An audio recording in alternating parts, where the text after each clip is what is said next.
My name is JP Dinnell. I'm the Chief Training Officer here at Echelon Front, and I'm going to kind of just walk you guys through a few things before I introduce Danny. Danny's going to kick off our training. I'm going to add to it, and then, like normal, we will open it up to Q&A and kind of work through some of your guys' questions and/or sit reps. There's a chat box. If you're new to Zoom or the first time on this session, there is a chat box that you guys can submit your questions and/or sit rep. So a sit rep is a situational report, just kind of like an update for the group in regards to, hey, this is what I've been working on. I apply these principles. This is where I'm at, good and bad. We want to be able to work through it. Also questions, if you could start it off by saying question in all caps and then your question after it, it helps us kind of filter through the chat box and figure out, okay, hey, is this a question? Is this a sit rep? Or are you guys just having awesome conversations and BSing in the chat box as you guys all are getting to know each other and building relationships? And the cool thing about the chat box also is a lot of you guys respond to people's questions with your insight and the things that have worked for you in the past as well. So it's a great, valuable tool that you guys have access to on these sessions. We're right around 2-3 minutes, Danny. We'll go and get this started. Again, hey, hello, my name is JP Dinnell. I'm our Chief Training Officer here at Echelon Front. Jocko and Leif brought me on board almost 6 years ago as one of the first instructors. And it's been awesome being able to help build out Echelon Front, build out the team. And I'm really looking forward to today's training session. Danny and I have known each other for a while. We actually grew up with our moms teaching step aerobics together. So we were in daycare at a fitness gym back in the day, on and off school together as well. Obviously, we grew up in the same area. I left for the military and Danny went into the fire world. Danny was a firefighter for 17 years, EMT, paramedic, taught at different universities, was also a part of a SWAT team as he's a SWAT team medic. And Danny has been helping out at Echelon Front at different musters and field training exercises that we've been providing since 2018. Whenever he was able to kind of get work off and move shifts around, he'd come out and help out with the training. Very valuable member at Echelon Front, just from the role player side, helping out on logistics and support. And then we saw a need as we were growing as an organization for a full-time medic and also somebody who knew what we did. And Danny was at that point where we were able to offer him a full-time position. And so Danny works with us full-time at Echelon Front as a program coordinator for all of our field training exercises and also helping Cody build out our first responder training program. He's one of our junior instructors here at Echelon Front, and looking forward to hearing from Danny and learning from Danny as always. And I will add a few insights on the tail end, depending on how the conversation goes. So Danny, it's all yours, brother. Check. Thank you, sir. Good morning. It's good to be amongst some brothers and sisters today. As JP said, so cumulatively between EMS, fire, clinical education, some special operations groups, tech rescue stuff, I've done about 17 years. I stepped away from the line in October to come on to Echelon Front full time, still looking at some reserve stuff, still currently active paramedic, and now doing the junior instructor stuff and some leadership stuff with Echelon Front. So excited to be here and kick this off. I see a lot of familiar faces. I see some brothers and stuff that I know as well. So thank you guys for hanging out. Today, we're going to talk about something I think that gets misconstrued quite a bit. And it's going to be this topic of leading from points of friction. But more than that, we're told a lot in the industry, in the field of work, and really in any form of leadership that we should be leading from the front. You hear this a ton, lead from the front, good leaders lead from the front. So much so that there's even very prevalent memes out there where you have the boss standing on top of the desk with everybody pulling it, and then you have the leader attached to the front and actually dragging the desk along with the team, right? So that's kind of this idea or this mold of leadership that we think is true leadership. And what we're learning and what I have learned from Echelon Front is that that's not always the case. There are times where we need to be out in front, but most of the time, as you all know, we talk about our laws and our mindsets for victory. A lot of that is detachment, and it's not being on that front line all the time. It's not always about being in the weeds and out front doing the work. And a couple of things I want to touch on before we start talking about what is the point of friction and how do you know you're there? How do you know if you're leading from that point or not effectively? It's just some of the downfalls of being too far out in front and leading too far out in front consistently. Some of those things are, if you're too far out in front and you're too sucked into the weeds and you're too dialed into one point of your job, you're limiting your view of the mission, right? You're becoming so sucked in that you can only see this much. And whether that be an actual metaphor of a gunfight where you're on your scope for some of you LE and military guys and gals, or whether it be something that you're just too close to a problem that you can't see up and out because you're so invested. You're also, at that point, you're stealing work from some of your subordinates and some of your equals. If you're up front in the weeds and you're doing the work too much because you feel like you're proving yourself, or you feel like you're creating relationships, what you may actually be doing is stealing that work, and therefore telling your people to your left and right that you don't trust them to handle the stuff that you've tasked them with. So that's something you need to be very aware of. Also, Jocko has talked a lot about this on different podcasts. You're creating a follower mentality. Now, there's a dichotomy there, because we talk about, to be a great leader, you need to know when to follow. And that is a true statement.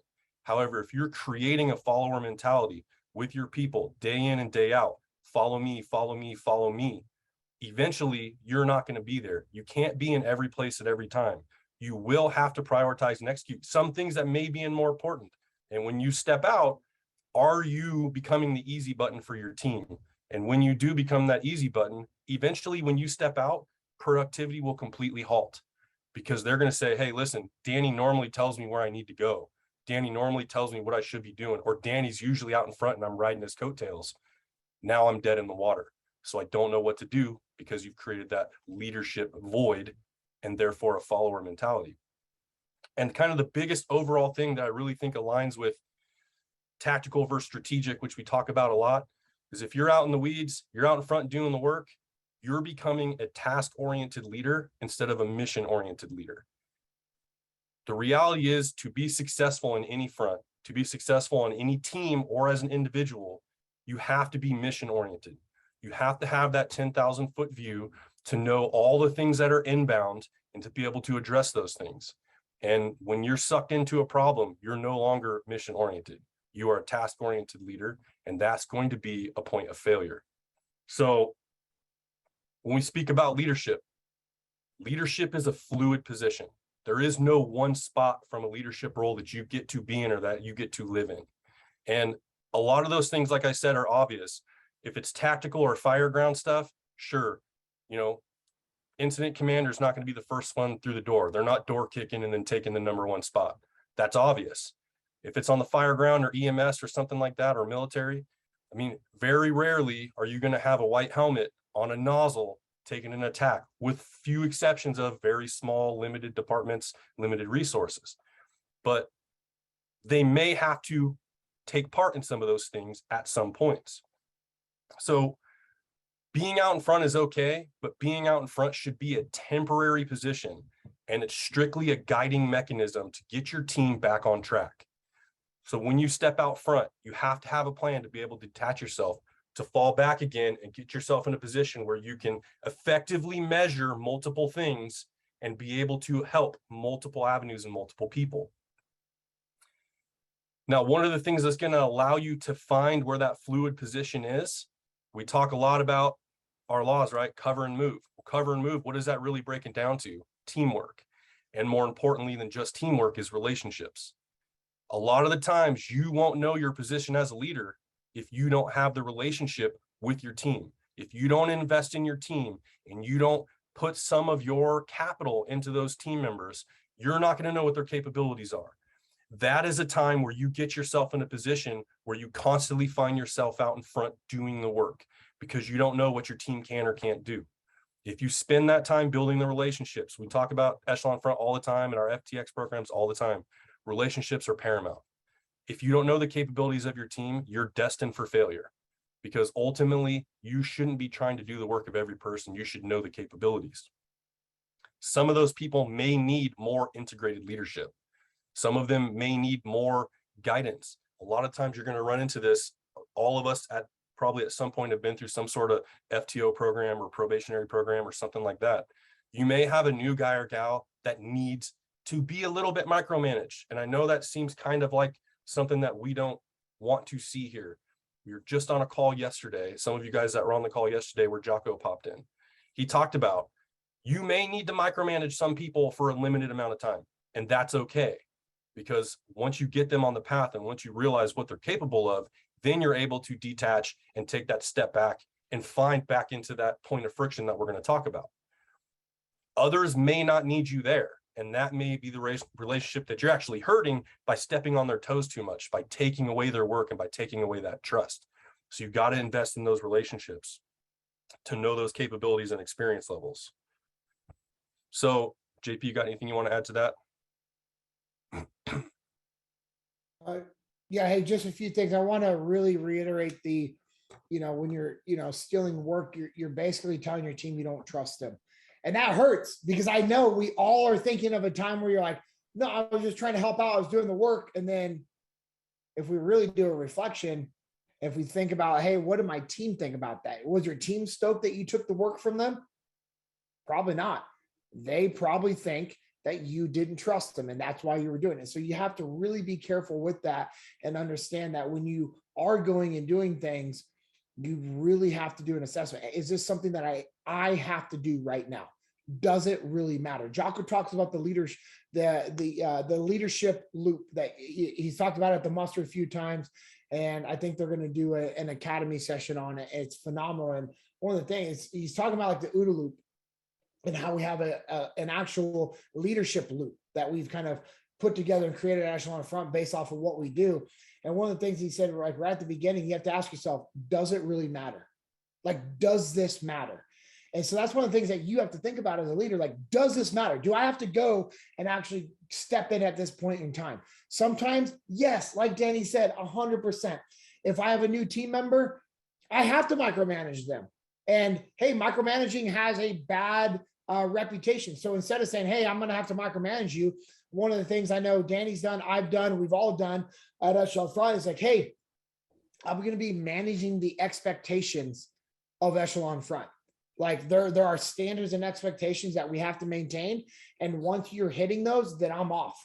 But like your goal should be to get me off as fast as possible, because that means that you're showing us that you are competent, you understand these things, that you can perform.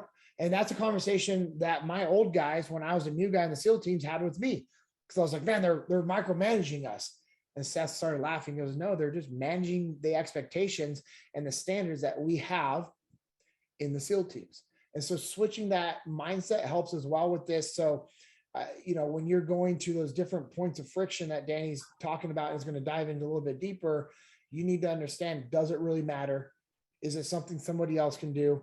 And, there is a time to work, and there's now we're not saying like, don't go do it because you're in a leadership position. If I'm in a position of leadership and we're patrolling through the streets and we get in a gunfight and there's an enemy fighter shooting at me and my teammates and I have the ability to shoot and engage, I'm not going to be like, hold on, guys. Hey, somebody come over here and get that. Hey, Jeff, come shoot that guy. No, I'm going to present my weapon. I'm going to engage him. And then I'm going to move on. And what I'm going to do is get myself out of that gunfight as fast as possible so I can lead. I want to get behind my big machine gunner. PJ's holding that machine gun. Awesome. I'm going to stand right behind PJ as he's laying down waste, engaging enemy fighters, so that I can look around, so that I can gain a little situational awareness. I can scan the battlefield to make the right call. I can see a point of friction. Hey, 2 of my guys are actually shot in the street. That's a point of friction. I need to send a fire team out there once that base of fire is laid down. And you can't do all these things if you're on your gun, or as Danny likes to say, if you're on your hose, if you're in there fighting that fire, it's just not going to happen. If you are out front, ask yourself, where did I fail? If you're like, hey, I've got to go do this work, where did you fail? And let's say you have a brand new team, because I know someone's like, JP, I haven't failed. They're brand new to the team. Okay, cool. How quickly can you get them trained up to where you don't need to be going up to the front to lead your team? Because that's not where you need to be. You don't need to be attacking these points of friction. You need to be strategic so that you can actually lead. So those are the 2 things that you should ask yourself when you find yourself going and doing that work. Where have you failed? Or how can I get them trained up so I can step back? That's all I have, Danny.